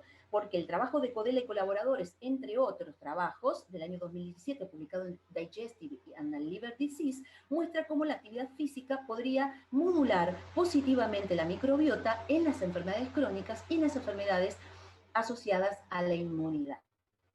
El trabajo de Berman y colaboradores, publicado en 2015, sobre la microbiota y una perspectiva inmunológica del ejercicio, muestra cómo el ejercicio físico produce una estimulación de la diversidad de la microbiota intestinal, una estimulación y un desarrollo del sistema inmunitario de la mucosa intestinal y una influencia positiva sobre la salud del huésped. Y a nivel de la lámina propia, aumentaría la sensibilidad de los receptores tipo TOL, que se asocian a la inmunidad innata, fortaleciendo y mejorando el estado inmunológico y aumentando el repertorio inmunitario. Y entre otras cosas, lo que haría es disminuir las reacciones alérgicas. ¿Cómo lo hace? Bueno, a través de la promoción de un estado antiinflamatorio. Y más allá de este eje intestino-cerebro, podríamos hablar de una triada. La triada ejercicio-cerebro-microbiota, ejercicio-microbiota-cerebro. Cuando el cuerpo humano se pone en movimiento, se activa esta maravillosa bioquímica. El músculo esquelético, a través de la actividad física, se transforma en un órgano endocrino activo que secreta citoquinas antiinflamatorias, mioquinas, con efecto protector contra las enfermedades crónicas no transmisibles. Muchas de ellas aumentan la hipertrofia muscular, otras aumentan la lipólisis, otras la captación de glucosa, la oxidación de las grasas, la angiogénesis, la osteogénesis, aumentan los procesos antiinflamatorios, mejoran la función pancreática, aumentan la defensa antitumoral, todo lo cual disminuye el riesgo de enfermedades crónicas y mortalidad prematura. Me quedo con la irisina. Y la irisina, que la produce el músculo esquelético, primero a través del PGC1-alfa, que es principal, un regulador clave del metabolismo energético, regula el FNDC5, que es precursor de la irisina, y la irisina luego lo que hace es transformar el tejido adiposo blanco en tejido adiposo pardo, estimulando el gasto energético y la termogénesis. En este trabajo de Perikakis y colaboradores del año 2017 sobre la fisiología y el rol de la irisina en la homeostasis de la glucosa, muestra las vías candidatas de señalización de la irisina en el adipocito y que podría ser un marcador predictivo de la resistencia a la insulina, el síndrome metabólico y la diabetes tipo 2. Y miren ustedes cómo en el adipocito blanco, la irisina actúa no solo a nivel de la mitocondria, aumentando las UCP1, sí, y la termogénesis, sino que también actúa a nivel del núcleo y del citoplasma, disminuyendo las concentraciones de pirilipina, aumentando la lipólisis y disminuyendo la acumulación de grasa. Y en el adipocito pardo mejora el funcionamiento de la GLUT4, favoreciendo el ingreso de la glucosa al miocito. Por otra parte, en cuanto a los efectos neurobiológicos del ejercicio físico, se han observado en diversos trabajos a nivel de la estructura, de la función y de la cognición. Y en esto mucho tienen que ver las mioquinas, que mejoran la cognición, la neurogénesis, aún en la edad adulta. Este trabajo de colaboradores, publicado en 2019 sobre tendencias de la neurociencia en el ejercicio, muestra cómo el ejercicio físico produce un efecto positivo a nivel estructural, aumentando la plasticidad sináptica, aumentando la neurogénesis, a nivel funcional las cogniciones, disminuyendo la ansiedad y la depresión, y a nivel molecular, estimulando las neurotrofinas o los factores neurotróficos como el BDNF y el IGF-1. Aquí les muestro cómo el ejercicio, pero especialmente el ejercicio de resistencia cardiovascular o aeróbico, por un lado mejora la salud vascular, metabólica y endocrina, por otro lado estimula directamente la producción de BDNF y IGF-1, y por otro lado disminuye el estrés crónico, la liberación de cortisol, la inflamación y la oxidación, mejorando la función y la integridad del hipocampo y de esta manera mejorando la memoria a corto y largo plazo y el aprendizaje, especialmente espacial. La proliferación del hipocampo se adquiere mediante la modulación de la señalización de las STAT3, que está mediada por la irisina. Entonces, el ejercicio físico, por un lado, aumenta la síntesis de BDNF, por otro lado, a través de la señalización de las STAT3 modula la irisina y aumenta la liberación de irisina directamente. La irisina actúa sobre el BDNF, aumentando la neuroplasticidad, y esto disminuiría, por ejemplo, el riesgo de enfermedad de Alzheimer. Entonces, el ejercicio aeróbico induce beneficios en las funciones cognitivas, alteraciones saludables en la expresión de los genes en el cerebro y formas positivas de neuroplasticidad y plasticidad conductual. Y aquí les muestro cómo el ejercicio de resistencia cardiovascular o aeróbico como base, pero también el ejercicio de fuerza, la flexibilidad y la coordinación, aumentan la plasticidad cerebral. El ejercicio aeróbico, mejorando a nivel microvascular, la función de los astrocitos y la angiogénesis, directamente a través del BDNF, y el ejercicio de fuerza con el apoyo de las hormonas sexuales, estimulando el IGF-1 y el IGF-1, el BDNF, y esto incrementando la neuroplasticidad. La flexibilidad y la coordinación también, pero aún no se conocen los mecanismos de acción. Algunos de los resultados a largo plazo incluyen aumento del crecimiento neuronal y de la capacidad de la actividad neurológica, mejoras funcionales en las estructuras cerebrales, en el manejo del estrés y las rutas asociadas al control cognitivo-conductual, la memoria declarativa, espacial y de trabajo. Entonces, los efectos del ejercicio sobre la cognición tienen implicancia en la performance académica de niños y adolescentes, la productividad en adultos, la preservación de la función cognitiva en la adultez mayor, la prevención o el tratamiento de ciertos desórdenes neurológicos y la mejora de la calidad de vida en general. Entonces, visto todo esto, vamos a ver qué ocurre específicamente con el músculo esquelético en la obesidad. Y vamos a repasar algunos conceptos, si a ustedes les parece. La obesidad es reconocida como un estado inflamatorio subclínico caracterizado por un aumento de la infiltración del tejido adiposo con células proinflamatorias por medio de la secreción de MCP1, interleuquina 6, proteína C reactiva, factor de necrosis tumoral alfa e interleuquina 1 beta.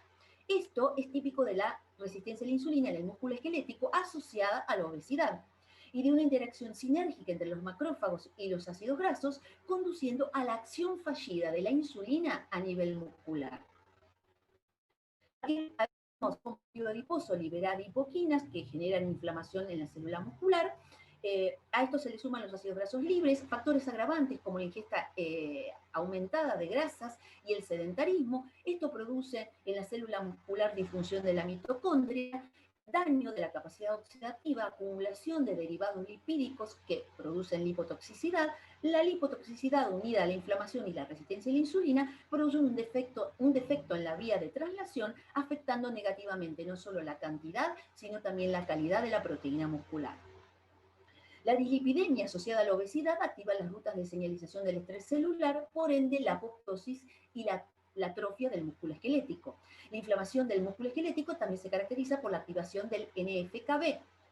En la obesidad, el depósito de grasa es intravisceral, intramuscular, intermuscular, que vamos a llamar IMAT, acuérdense, y perimuscular, que vamos a llamar PMAT. Los macrófagos y las células T infiltran tanto la grasa intermuscular como perimuscular y polarizan en fenotipos proinflamatorios, desencadenando mayor inflamación. El miocito expresa citoquinas proinflamatorias y quimioquinas, que son citoquinas quimiotácticas. Ambas secretadas por los miocitos, adipocitos y las células inmunes, junto con los ácidos grasos libres que son transferidos al músculo esquelético y la producción intramuscular de angiotensina 2, podrían acelerar el reclutamiento de macrófagos y la activación e inflamación de la célula muscular, formando un sistema de prealimentación. Aquí vemos que el adipocito secreta adipoquinas y en la célula muscular produce un fenotipo atrófico. Y hay una expresión disminuida tanto miogénica como de la proteína contráctil. El adipocito inflamado y el miocito inflamado producen interleuquina 6, interleuquina 1 beta, mayor producción de citoquinas y quimioquinas y una mayor también activación y reclutamiento de células inmunes. Un circuito de retroalimentación proinflamatorio exacerba el estado patológico, produciendo mayor infiltración de células inmunes y secreción de citoquinas. Y esto interrumpe la cascada de señalización de la insulina. La disfuncionalidad del tejido adiposo causa defectos en la homeostasis de la glucosa hepática y muscular, dando como resultado resistencia a la insulina sistémica y eventualmente diabetes tipo 2. En la obesidad existe una acumulación del fenotipo de macrófago M1, llamado M1, a expensas del subtipo M2. La expresión muscular de las citoquinas relativas al M1 se correlaciona positivamente con la masa muscular y la fuerza, mientras que el fenotipo de macrófago M2 se observan en el músculo del adulto mayor. Aquí podemos observar, por un lado, una persona delgada con una función metabólica normal, donde no hay inflamación, hay un control metabólico y una función vascular normal, donde hay un predominio del fenotipo de macrófago M2 antiinflamatorio. En cambio, la persona con obesidad, con una difusión metabólica leve inflamación, bajo control metabólico, pero con una función vascular normal, predomina el fenotipo M1 proinflamatorio. Ahora, con esa disfunción metabólica se hace severa, hay mucha inflamación, muy bajo control metabólico y una baja función vascular, entonces ya vemos el adipocito necrosado, la muerte del adipocito en una estructura símil corona, con mayor liberación de citoquinas proinflamatorias. Y aquí nuevamente la muerte del adipocito, donde hay una mayor secreción de adipoquinas, un aumento de la lipólisis y un aumento también de la liberación de ácidos grasos. Ven cómo el adipocito necrosado se mete en el tejido adiposo intermuscular, en el IMAT, y de esta manera aumenta la inflamación, el influjo de ácidos grasos y produce un metabolismo alterado del miocito. Por lo tanto, la mejora de la salud del músculo esquelético, ya sea en la deambulación, en la señalización de la insulina, en la homeostasis de la glucosa, en la regulación postprandial del metabolismo de los macronutrientes, es parte del abordaje terapéutico de la obesidad. Para un equilibrio tisular hay que mantener la calidad y cantidad de las proteínas a través de una eficiente degradación y resíntesis. Y esto lo manejamos con una mayor ingesta y a través de la actividad o el ejercicio físico. En la obesidad, el músculo es resistente a la acción anabólica, indicando daño del remodelado proteico muscular. El anabolismo disfuncional tiene como base la resistencia a la insulina, la acumulación lipídica y la inflamación sistémica. La desregulación de las vías metabólicas, especialmente la disminución de la actividad de la AMPK, produce un menor funcionamiento del PGC1-alfa, que es regulador de la biogénesis mitocondrial. Esta biogénesis mitocondrial disminuida da lugar a un metabolismo incompleto de los ácidos grasos, un aumento de las especies reactivas al oxígeno, menor uso de la glucosa, resistencia a la insulina y estrés oxidativo. Miren cómo lo voy explicando paso por paso para que lo entiendan perfecto. Las especies reactivas al oxígeno producen disfunción contráctil del músculo esquelético, dificultando la acción entre la actina y la miocina, e interrumpen la correcta señalización del calcio en el miocito. Ambos efectos alteran la función muscular y, como consecuencia, los niveles de fuerza. Por otra parte, la obesidad produce resistencia a la leptina y una reducción de los niveles de adiponectina. Un exceso de leptina y del factor de necrosis tumoral alfa contribuyen a una mayor resistencia a la insulina y a un descenso de la hormona de crecimiento. La menor concentración de adiponectina favorece la perpetuación de un estado inflamatorio crónico en el músculo esquelético, dificultando su funcionamiento. La obesidad, asimismo, se caracteriza por bajos niveles de testosterona, que sumado al descenso de la hormona de crecimiento, produce menor fuerza muscular. ¿Y con qué nos encontramos? Con la sarcopenia. Desde el punto de vista histopatológico, se caracteriza por tener menos número de fibras tipo 1 y 2, atrofia de fibras tipo 2. Es una enfermedad en la que es más importante la fuerza que la masa muscular. No se limita a la adultez mayor, está infradiagnosticada e infratratada en la práctica clínica. Si ustedes quieren hacer una evaluación rápida, yo les recomiendo el cuestionario SARC-F, que evalúa fuerza, ayuda al caminar, levantarse de una silla, subir escaleras y caídas. En una valoración del 0 a 10, si el puntaje da 4 o más, hay riesgo de sarcopenia. Este trabajo de Cruz, Gentoff y colaboradores publicado en el Journal Age and Aging del año 2019, es el concepto europeo revisado sobre definición y diagnóstico de sarcopenia, en donde tiene en cuenta pesquisa de casos, evaluación, confirmación y severidad. La obesidad sarcopénica tiene una prevalencia estimada del 40 al 50%, es una prevalencia bastante elevada. Acá me sale un cartelito, ahí está. Tengo cartelitos por todos lados, perdón. Los factores que influyen en la patogénesis de la obesidad sarcopénica: sedentarismo, hábitos alimentarios, mioquinas y adipoquinas, resistencia a la insulina, estrés oxidativo, inflamación. Y la edad está colocada dentro de signos de interrogación, por lo que les voy a mostrar enseguidita. Y todos estos factores que influyen en la patogénesis producen una declinación cual y cuantitativa en la masa muscular y un aumento de la masa grasa. Miren, ¿por qué digo relativa es la edad? Porque la imagen de arriba es un hombre de 74 años, sedentario, observen la cantidad de tejido adiposo, y la imagen de abajo es un hombre de 70 años, prácticamente de la misma edad, pero triatleta. Miren, no tiene prácticamente tejido adiposo y miren la masa muscular, es decir que la edad es relativa. En este trabajo de Trauhorst y colaboradores, publicado en Nutrients en 2018, sobre estrategias de nutrición y ejercicio para contrarrestar la obesidad sarcopénica, muestran los autores este círculo vicioso que comienza con la pérdida de masa muscular, movilidad reducida, gasto energético reducido, balance energético positivo, grasa ectópica, depósito de grasa a nivel central, resistencia a la insulina, inflamación, pérdida de masa muscular, ¿verdad? Entonces, lo que ellos sugieren a través de este trabajo es trabajarlo a través de las dos áreas: nutrición y actividad o ejercicio físico. Aquí podemos ver la caracterización clínica de la obesidad sarcopénica. En la misma influyen varios factores: función neural, malnutrición, función de las células satélite, inflamación crónica, cambios hormonales, disfunción mitocondrial, factores del estilo de vida como la obesidad, el sedentarismo, todo lo cual afecta negativamente la salud muscular, conduciendo a la sarcopenia. Y con la sarcopenia tenemos presencia de menor gasto energético de reposo, menor sensibilidad a la insulina, menor masa y fuerza muscular, mayor riesgo de discapacidad física y caídas, y mayor riesgo de mortalidad. Aquí ustedes pueden ver, a través de imágenes de resonancia magnética, el depósito de grasa visceral, el depósito de grasa a nivel del muslo y el tejido muscular. En las figuras A y B son mujeres con peso normal o con sobrepeso, pero tejido muscular normal, metabólicamente saludables, pero miren la imagen B y D. En la imagen B tenemos una mujer con sobrepeso y sarcopenia, metabólicamente no saludable, con alta cantidad de grasa a nivel visceral, y digo metabólicamente no saludable porque tiene factores de riesgo asociados como la diabetes, la hipertensión arterial y la dislipidemia. Y la imagen D, que es una mujer con obesidad, con sarcopenia, metabólicamente no saludable, con una alta cantidad también de depósito de grasa a nivel central, y metabólicamente no saludable porque también tiene factores de riesgo asociados como la diabetes, la hipertensión arterial y la enfermedad cardiovascular. También puede darse lo que se llama el síndrome, yo no sé por qué sale un cartelito, espero que no lo vean ustedes esto porque tapa parte de la diapositiva.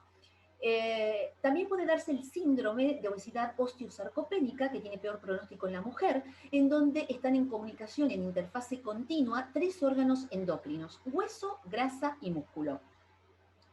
Aquí muestra cómo la pérdida de masa muscular produce un gasto energético disminuido, esto un aumento de la masa grasa, el aumento de la masa grasa en conjunto con una pérdida acelerada de la masa muscular producen disminución de la masa ósea y aumento del riesgo de fractura.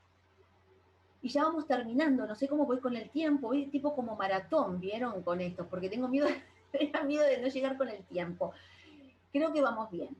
Esto se exacerba con el envejecimiento, ¿verdad? Con el paso de los años, donde hay una pérdida acelerada de la masa ósea, de la masa muscular y una ganancia de tejido adiposo, en donde puede presentarse obesidad osteopénica, obesidad sarcopénica o el síndrome de obesidad osteosarcopénica, donde hay menor funcionalidad, mayor morbilidad y mayor riesgo de fractura. ¿Cómo se produce este síndrome?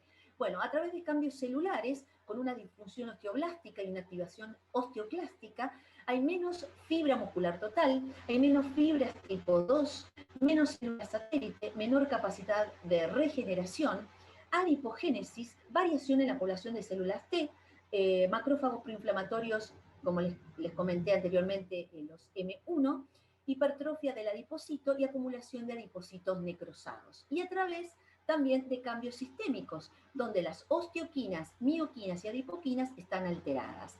Hay una inflamación sistémica y resistencia a la insulina. ¿Cómo lo abordamos entonces?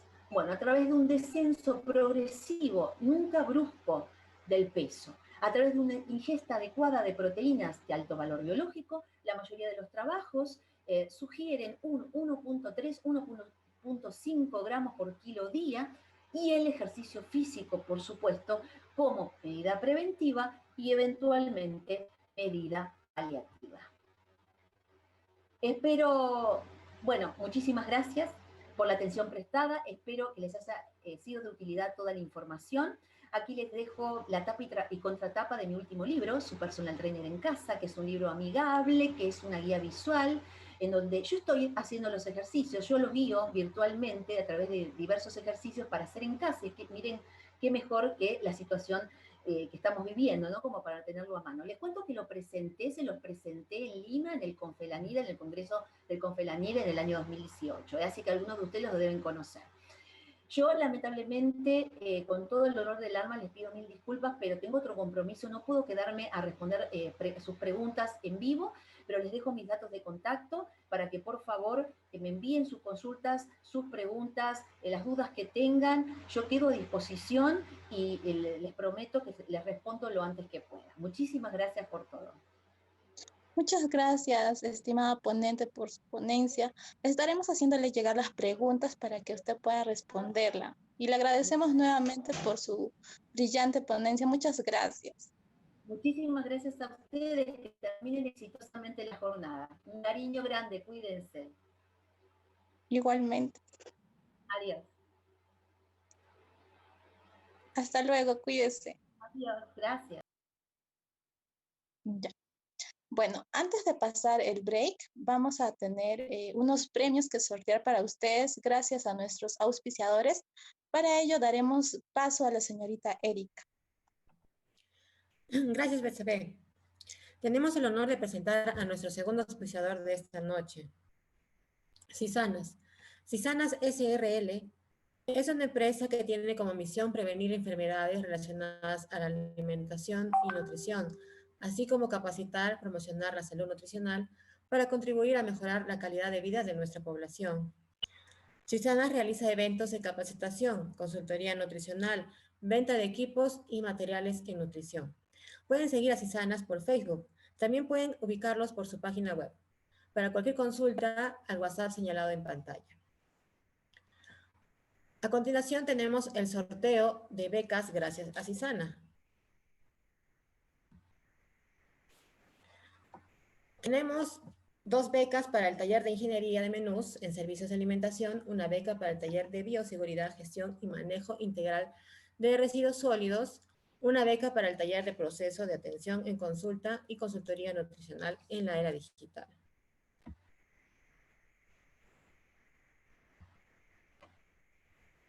Ahora vamos a proceder a hacer el sorteo. Recordarles que el sorteo es con todos los inscritos, pero será entrega del premio solo a los que estén presentes el día de hoy. Tendrán la oportunidad de anunciarse activando su micrófono o escribiendo al chat. Entonces, empecemos con la primera beca, que es para el taller de ingeniería de menús. Y la ganadora es Mariela Rosario Sánchez Huarca. Mariela, ¿te encuentras?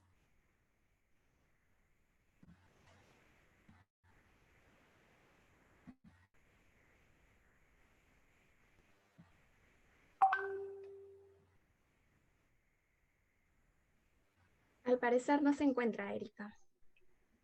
Oh, entonces vamos a hacer de nuevo el sorteo.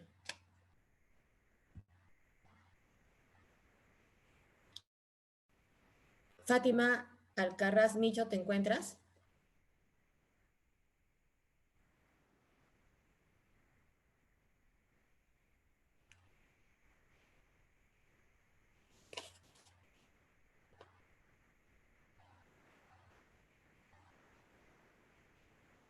Fátima, Volvemos a sortear, no se encuentra. no se encuentra, entonces de nuevo. Kiara Luz Aguirre Condori.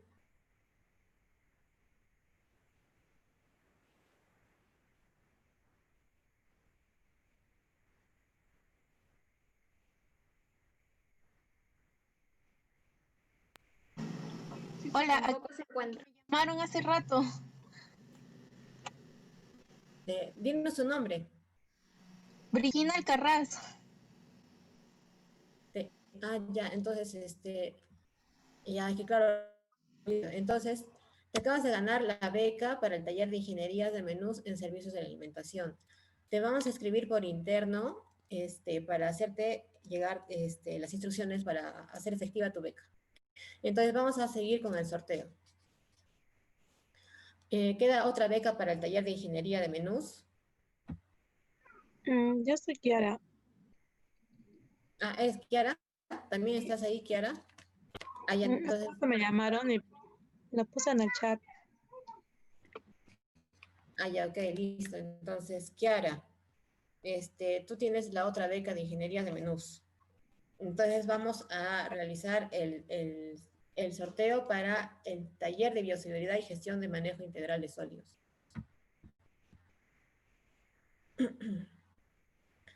Ahora, la ganadora es Miriam Clarisa Casani Quispe. Aquí estoy presente. ¿Me escuchan? Sí, te escuchamos. Ya, pero es que ya ha sido al agua. Ya, entonces, primero vamos a ver si está Miriam. ¿Está Miriam? Sí, soy yo, Miriam. ¿Sí te encuentras, Miriam? Ya. Entonces tú tienes la beca para el taller de bioseguridad. Gracias. Ok, entonces vamos para la beca de taller de proceso de atención en consulta y consultoría nutricional de la era digital.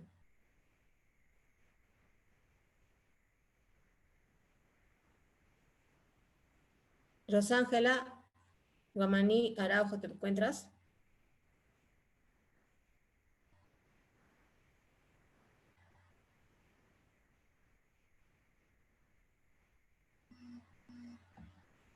No se encuentra presente. Ya, entonces vamos a realizar de nuevo el sorteo.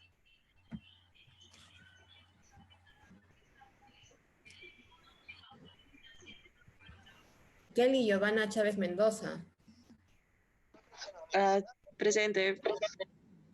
Kelly, te acabas de ganar una beca para el proceso de atención en consulta y consultoría nutricional del área digital. Felicidades. Gracias, Erika. Gracias a todos. Excelente evento. Entonces, concluimos con este sorteo. Ahora vamos a pasar al break. Devolvemos en unos instantes. Muchas gracias. De nuevo, gracias a Cisanas por los premios.